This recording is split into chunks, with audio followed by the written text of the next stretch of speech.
നമുക്ക് എന്താണ് നമ്മൾ മരിച്ചിട്ട് പോകുന്ന സമയത്ത് ഇവിടെ ബാക്കിയായിട്ടുണ്ടാവുക?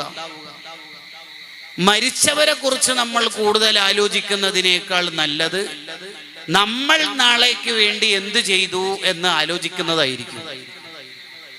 മരിച്ചവർക്ക് അള്ളാഹുവുമായിട്ടുള്ള ഡീലിങ്ങിൽ അള്ളാഹുവിന്റെ റഹ്മത്ത് കൊണ്ട് അള്ളാഹുവിന്റെ റഹ്മത്ത് അവരെ പൊതിന് അവർക്ക് രക്ഷപ്പെടാനുള്ള സാധ്യതകൾ ഏറെയാണ്.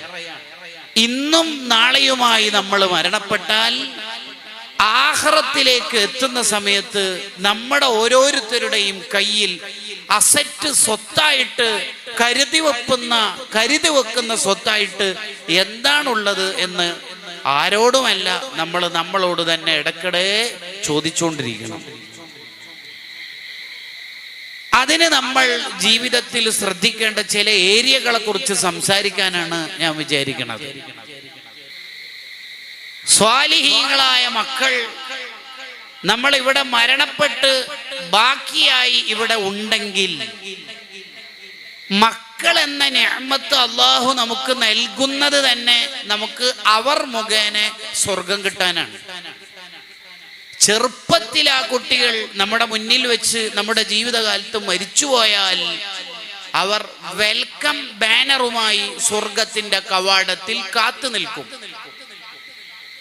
ചില മഹാന്മാരുടെ മക്കളൊക്കെ മരണപ്പെട്ടാൽ അവർ സന്തോഷിക്കും. എന്താ കാരണം?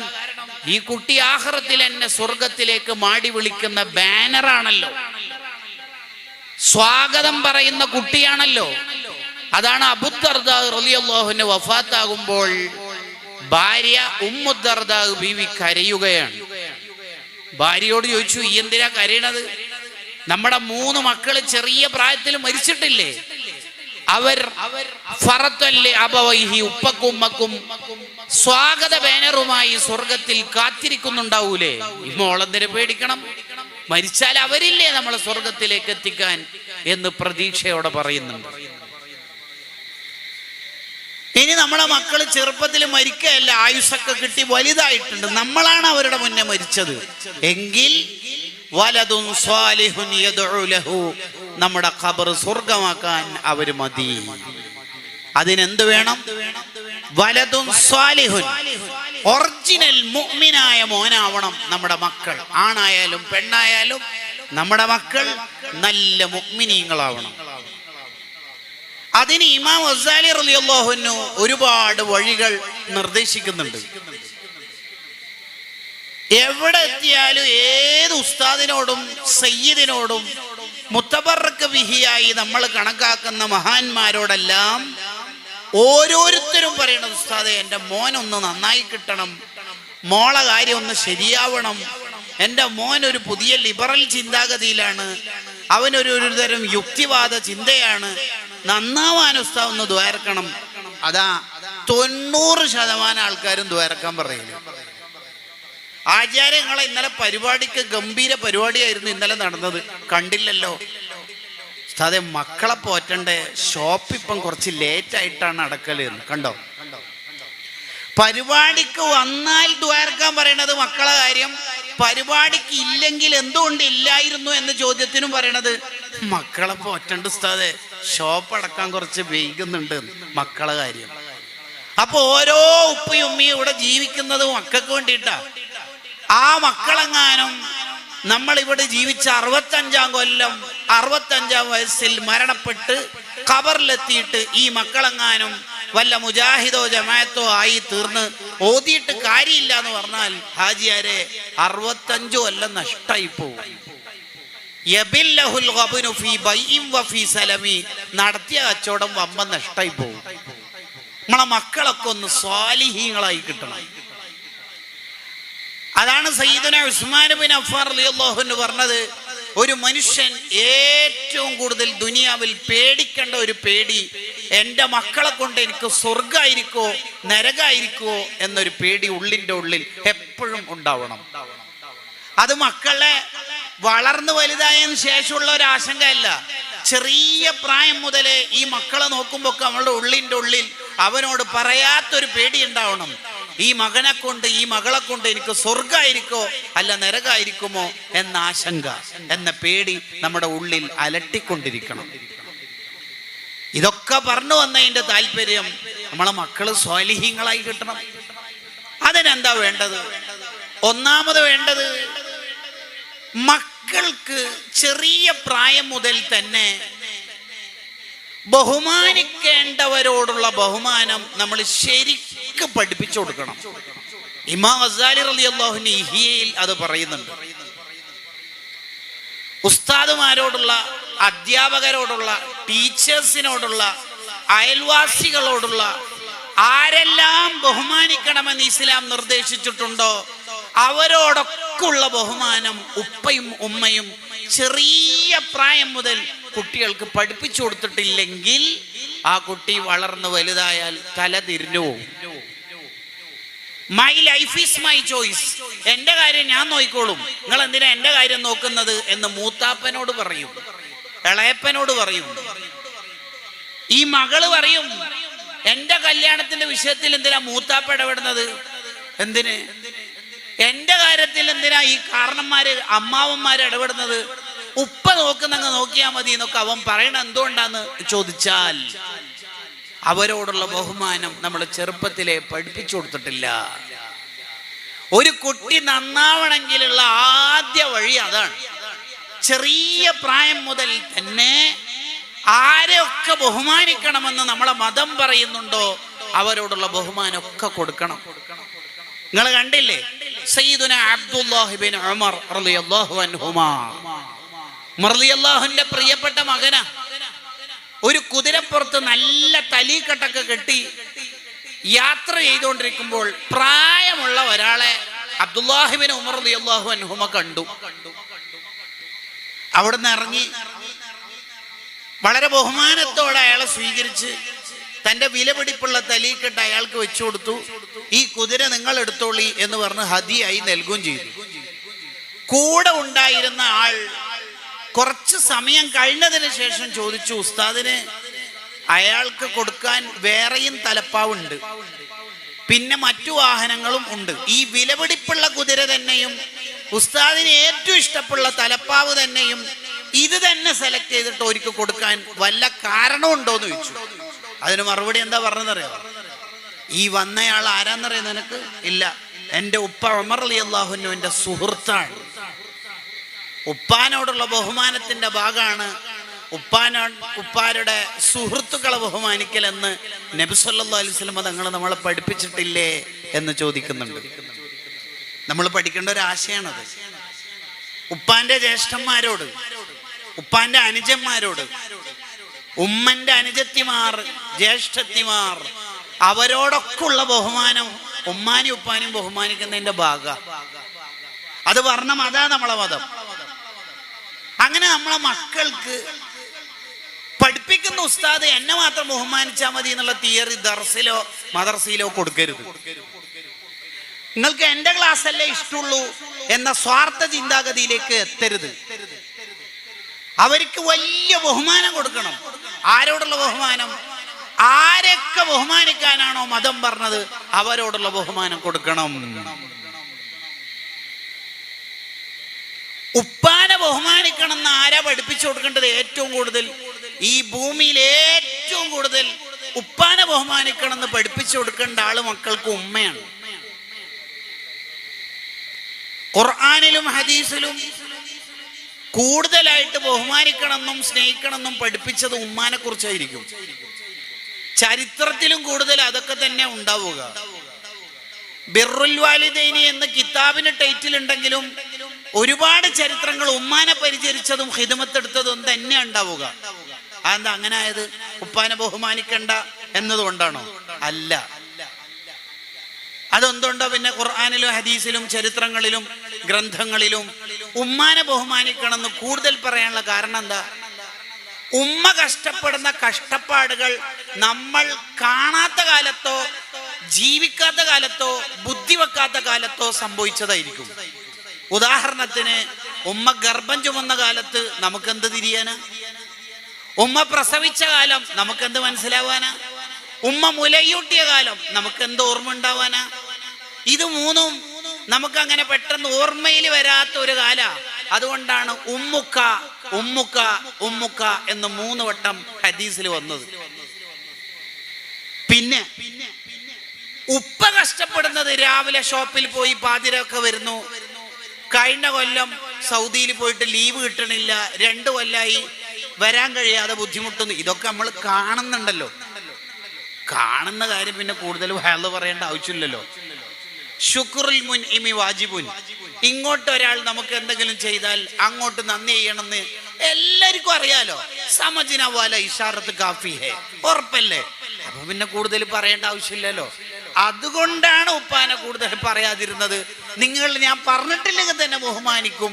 നിങ്ങൾ കാണുന്നുണ്ടല്ലോ നിങ്ങൾക്ക് വേണ്ടി കഷ്ടപ്പെടുന്നത്, വെയിൽ കൊള്ളുന്നത്, മഴ വകവെക്കാത്തത്, മാസ്ക് വിറ്റിട്ടും കണ്ടെയ്നർ ബോക്സിൽ ബിരിയാണി വിറ്റിട്ടും ചായ ചായ ചായ എന്ന് റെയിൽവേ സ്റ്റേഷനിൽ ഇങ്ങനെ വിളിച്ചു പറഞ്ഞിട്ടൊക്കെ കഷ്ടപ്പെടുന്നത് നിങ്ങളുടെ ജീവിതത്തിന്റെ 2 അറ്റം മുട്ടിക്കാനാണ് എന്ന് നിങ്ങൾക്ക് അറിയാലോ.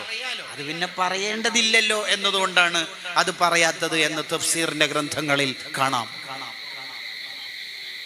അപ്പൊ ഇതാരാ പഠിപ്പിച്ചു കൊടുക്കേണ്ടത്? ഉമ്മ പഠിപ്പിച്ചു കൊടുക്കണം. ഉപ്പ കഷ്ടപ്പെടുന്ന കഷ്ടപ്പാടുകൾ, ഉമ്മാനോടുള്ള ബഹുമാനം, ഉപ്പാനോടുള്ള ബഹുമാനം നിലനിർത്തണം. അത് നന്നായി പഠിപ്പിച്ചു കൊടുക്കണം. ചെറിയ പ്രായം മുതൽ തന്നെ ഇത് കൊടുക്കണം. എന്നാലേ കുട്ടികൾ നന്നാവുള്ളൂ. ഇത് ഏതെങ്കിലും ഒരു കോഴ്സ് പൂർത്തിയാക്കുമ്പം കിട്ടുന്ന ബിരുദമല്ല സ്വാലിഹ് എന്നുള്ള ബിരുദം. സ്വാലിഹ് എന്ന് വേണമെങ്കിൽ പേരിടാൻ പറ്റൂ. അത് ഉണ്ടായിത്തീരണമെങ്കിൽ ഒരുപാട് അദബുകൾ ആ കുട്ടികൾക്ക് കിട്ടണം. ഉപ്പാനെ എന്തെങ്കിലും കുറ്റം പറഞ്ഞിട്ട് ഉമ്മാന്റെ അടുത്ത് കുട്ടികൾ വന്നാൽ ഉമ്മ വേഗം സ്വീകരിക്കരുത്. നീ എന്താടാ പറഞ്ഞത്? നീ എന്താ ഉപ്പാനെ പറഞ്ഞതോ? ഉപ്പ ആരാന്നാ നീ വിചാരിച്ചത്? പണ്ട് സൗദിയിൽ നിത്താക്കാത്തിന്റെ പ്രശ്നം വന്നപ്പോ ജോലി ക്യാൻസലായി നാട്ടിലെത്തി. പിന്നെ കുറേ കാലം ഇവിടെ തേരാപ്പാര പല ഷോപ്പും തുടങ്ങി പൊട്ടി, പല സംരംഭങ്ങളും തുടങ്ങി ചാമ്പലായി, പല കച്ചവടം തുടങ്ങി, ഒന്നും ക്ലിക്കായിട്ടില്ല. അവസാനം പിന്നെ ഒമാനിലേക്ക് പോയി. കൊറോണ കാലത്ത് ഷോപ്പ് തുടങ്ങി, അതും പൊട്ടിയിട്ട് നാട്ടിൽ വന്ന് പിന്നെ തിരിച്ചു പോകാൻ കഴിയാതെ ബുദ്ധിമുട്ടി. നിനക്കറിയോ 4 മാസം റെയിൽവേ സ്റ്റേഷനിൽ ചായയും കാപ്പിയും ഒക്കെ വിറ്റിട്ടാ നിനക്ക് ആ ഗാലക്സി J6 ഫോണ് SLC പഠിക്കുന്ന കാലത്ത് ഓൺലൈൻ ക്ലാസ് കേൾക്കാൻ വേണ്ടി ഫോണ് വാങ്ങി തന്നത്. ഇന്ന് നീ +2 ഒക്കെ കഴിഞ്ഞ് ഡിഗ്രി ഫസ്റ്റ് ഇയർ ആവുമ്പോ ഒരു ടൂറിന് വിടാത്തതിന്, ക്യാഷ് കിട്ടാത്തതിന് ഉപ്പാനെ നീ എന്താ പറഞ്ഞത്? നന്ദി കേടുള്ള മനുഷ്യനാവരുതടോ. നീ എന്താടാ ഉപ്പാനെ പറഞ്ഞത്? ഉപ്പ പല ദിവസങ്ങളിലും സുന്നത്തോമ്പ് എടുക്കണത് ഉപ്പാന്റെ തടിക്ക് ആഫിയത്തുള്ളതുകൊണ്ട് മാത്രമല്ല. ഉപ്പ വിചാരിക്കണത് ഞാൻ ഫുഡ് കഴിക്കാതിരുന്നാൽ അത്രയും എൻ്റെ മക്കൾക്ക് ബാക്കി കഴിക്കാലോ. ജീവിതത്തിന്റെ 2 അറ്റം മുട്ടിക്കാൻ കഴിയാത്തുള്ള കഷ്ടപ്പാടാ. ഉപ്പ ജോലിയില്ലാത്ത കാലത്തൊന്നും നമുക്ക് തിന്നാൻ തരാണ്ടെന്നിട്ടില്ല. ഉമ്മ ഈ അടുക്കളപ്പണി എടുക്കണതും ഈ വീടടിച്ചു വരുന്നതൊക്കെ ഉപ്പാന്റെ കൈക്കുമ്പിളിൽ നമ്മളെയൊക്കെ വളർത്തി പൊന്നോമനകളായിട്ട് കൊണ്ടുപോകുന്നോണ്ടാ. നിനക്ക് ഉമ്മ ഭയങ്കര ബഹുമാനം, ഉമ്മാനോട്. ഉപ്പാനെ വിലയില്ല അല്ലേ? എന്ന് ഇത് ആരും പഠിപ്പിച്ചു കൊടുക്കണം? ഉമ്മ പഠിപ്പിച്ചു കൊടുക്കണം. പലപ്പോഴും ഉമ്മമാര് തിരിച്ചാ പറയാ, നീ എന്താടാ കരയുന്നത്? ടൂറിന് പോണ്ടെന്നോ? ആര് പറഞ്ഞു? ഉപ്പ. മക്കളിങ്ങനെ ജയിലിൽ ഇട്ടിട്ട് എന്താ ചെയ്യാ? സഹിക്കുമോനെ. ഉമ്മ 25 കൊല്ലമായി സഹിക്കുകയാണ്. എങ്ങനെയുണ്ട്? നല്ല ഡയലോഗ് അല്ലേ? അടിപൊളി ഡയലോഗ്. പിന്നെ ഈ കുട്ടി എങ്ങനെ നന്നാല്? ചില ആളുടെ വിചാരം സ്ഥാപനത്തിലും പള്ളി ദർസിലും കൊണ്ടുവിട്ടാൽ അങ്ങ് നന്നായി കിട്ടുമെന്നാണ്. നന്നാവണമെങ്കിൽ എന്തെല്ലാം കണ്ടീഷൻസ് ഉണ്ട്. നൂഹ് നബിയുടെ മോന് കനാന് ഈമാനില്ലാണ്ട് മരിച്ചാളല്ലേ? യൂസുഫ് നബി അലൈഹി സ്വലാം വളർന്നു വന്ന സാഹചര്യമൊക്കെ നോക്കിയൊക്കെ എല്ലാം പ്രാതികൂല്യ സാഹചര്യമല്ലേ? സലീഖാന്റെ കൊട്ടാരം, പൊട്ടക്കിണറില്, ജയിലിൽ കള്ളന്മാര് കൊള്ളക്കാരുടെ കൂടെ. എന്നിട്ട് ഇപ്പൊ എന്താ പ്രശ്നം? സബഅത്തുൻ യുളില്ലുഹുമുല്ലാഹു യൗമ ലാ ളില്ല ഇല്ലാ ളില്ലു. അർശിന്റെ തണല് കിട്ടുമെന്ന് ഒരു ഹദീസിൽ വന്ന 7 കാര്യങ്ങളും 7ഉം മേളിച്ച ഒരാളാണ് യൂസുഫ് നബി അലൈഹി സ്വലാം. 7 ഉണ്ട് മഹാന്. അൽ ഖൗലുൻ നാഫി ഫി ബിനാഇൽ മസ്ജിദി വൽ ജാമി എന്ന ഗ്രന്ഥമുണ്ട് സഖാവി ഇമാമിന്. അതിൽ കാണാം അത് വിശദീകരിച്ചിട്ട്. എന്നിട്ട് ഇപ്പൊ എന്താ യൂസുഫ് നബിക്ക് പ്രശ്നം? അള്ള ഏറ്റെടുക്കുക എന്നുള്ളതാണ് ഒരാൾ നന്നാവുക എന്നുള്ളതിന്റെ മാനദണ്ഡം. അതിനെന്താ വേണ്ടത്? അതിനാ മഹാന്മാര് നിർദ്ദേശിക്കണത്. ചെറിയ പ്രായത്തിൽ ബഹുമാനിക്കേണ്ട എല്ലാവരോടുള്ള ബഹുമാനം കുട്ടികൾക്ക് പഠിപ്പിച്ചു കൊടുക്കണം. സ്കൂളിലെ ഒരു അധ്യാപകൻ, മദർസയിലെ ഒരു ഉസ്താദ്, അവരോടുള്ള ബഹുമാനം ആരാ കൊടുക്കേണ്ടത്? ഉപ്പിയും ഉമ്മയും. ഉസ്താദോ അധ്യാപകനോ ഹോംവർക്ക് ചെയ്യാത്തോണ്ട് കുട്ടിനോട് ചൂടായി. അപ്പൊ കുട്ടിയുടെ ഭാഗത്ത് നിന്നിട്ടല്ല നമ്മൾ സംസാരിക്കേണ്ടത്. നീ ഹോംവർക്ക് ചെയ്യാത്തോണ്ടല്ലേ, സാർ അത്ര കഷ്ടപ്പെട്ടിട്ടാ എന്നെ പഠിപ്പിക്കണത്, ഉസ്താദ് അത്ര മെനക്കെട്ടിട്ടാ എന്നെ പഠിപ്പിക്കണത്, നീ നന്നാവാനല്ലേ അല്ലേ എന്നാ പറഞ്ഞു കൊടുക്കേണ്ടത്. ഏത് സാറ്, ഏത് ഉസ്താദ് കാണാലോ. എന്നാ നിങ്ങൾ കയ്യും കയറ്റിട്ട് പണിയെടുക്കണമെങ്കിൽ പിന്നെ ഇതിനെ മദർസയിലേക്ക് അയക്കണത്. അതിനെ കൊണ്ട് എന്താ കാര്യം? ഉമ്മാനോടുള്ള ബഹുമാനം ആര് പഠിപ്പിച്ചു കൊടുക്കണം? ഉപ്പ പഠിപ്പിച്ചു കൊടുക്കണം. നീ ഉമ്മാനെ 2ാം നമ്പർ ആക്കിയിട്ട് ഉപ്പാന്റെ മുന്നിൽ ഭയങ്കര മാന്യൻ. അയ്യടാ, ഉപ്പ ഗൾഫിൽ നിന്ന് വന്നാ നീ ഭയങ്കര സുബീസ്കാരും ഷാറന്നെ. നീ ഉമ്മാനെ തീരെ അനുസരിക്കില്ലേ അല്ലേ? എന്റെ കളി ഞാൻ കാണിച്ചു തരാം എന്ന് ഉപ്പ സ്ട്രോങ്ങിൽ നിന്ന് കൊടുക്കണം. അല്ലാതെ എന്താടാ കരയുന്നത്?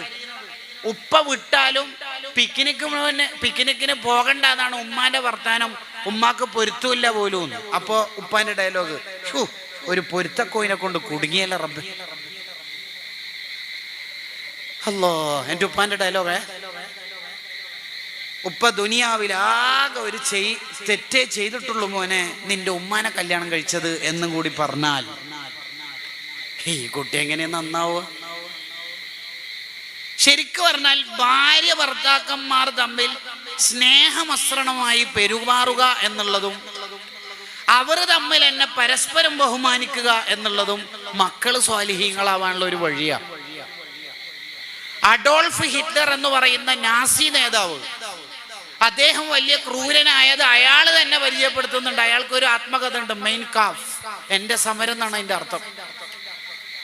എന്റെ അമ്മയെ അച്ഛൻ പലപ്പോഴും ആക്രമിക്കാറുണ്ട്, അത് കണ്ടിട്ടാ ഞാൻ വളർന്നിരുന്നെന്നാ അയാൾ എന്നെ പറയണത്. നന്നായിട്ട് നമ്മൾ ഭാര്യമാരെ സ്നേഹിക്കണം, മക്കൾ അത് കാണണം, ഉമ്മാന്റെ മധുഹ ഇങ്ങനെ പറഞ്ഞു കൊടുക്കണം മക്കൾക്ക്. ഉപ്പമാരും കുറച്ചൊന്ന് ശ്രദ്ധിക്കണം ആ വിഷയമൊക്കെ. നമുക്കാകെ ഖുർആൻ അറിയുന്നത് ഒരു സൂറത്തെ കാണാതെ അറിയൂ, ഫാത്തിഹ.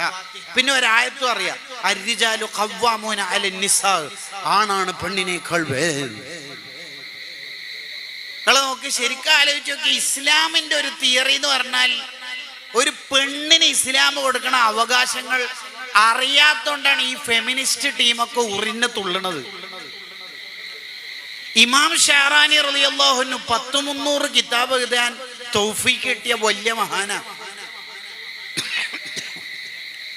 ആ ഇമാം ഷഹറാനി റളിയല്ലാഹു അൻഹു സ്വന്തം അനുഭവം പറയുന്നുണ്ട് തന്റെ മിനൻ എന്ന ഗ്രന്ഥത്തിൽ. എന്താ പറയണത്? ഷഹറാനി ഇമാമിന്റെ ഭാര്യക്ക് സുഖമില്ല, രോഗത്തില, കിടത്തപ്പായില, എഴുന്നേൽക്കാൻ പറ്റൂല, വളരെ പ്രയാസം അനുഭവിക്കുന്നു. സ്വന്തമായി ടോയ്ലറ്റിലേക്ക് പോകാൻ പോലും കഴിവില്ല, കിടത്തപ്പായിൽ തന്നെ മൂത്രമൊഴിച്ച് കാഷ്ടിച്ച് അങ്ങനെ ജീവിതം മുന്നോട്ട് കൊണ്ടുപോകുന്ന രോഗത്തിലേക്ക് എത്തി. ഷഹറാനിമാം പറയാ, ആ കാലത്ത് എന്റെ ഭാര്യക്ക് ഞാൻ ഈ 2 കൈ കൊണ്ട് ഖിദ്മത്ത് എടുത്തു കൊടുക്കും, ആ നജസ് മുഴുവനെ ഞാൻ അങ്ങ് വൃത്തിയാക്കും. എന്തേ? അവൾ എനിക്ക് പലപ്പോഴും ഖിദ്മത്ത് എടുത്ത മോളല്ലേ, അപ്പൊ തിരിച്ചൊരു ഉപകാരം, പ്രത്യുപകാരം വേണ്ടേ? അവളുടെ നജസ്സെല്ലാം ഞാൻ ഈ കൈ കൊണ്ട് വൃത്തിയാക്കും. ഭാര്യന്റെ നമ്മളൊന്ന് ആലോചിച്ച് നോക്കണം.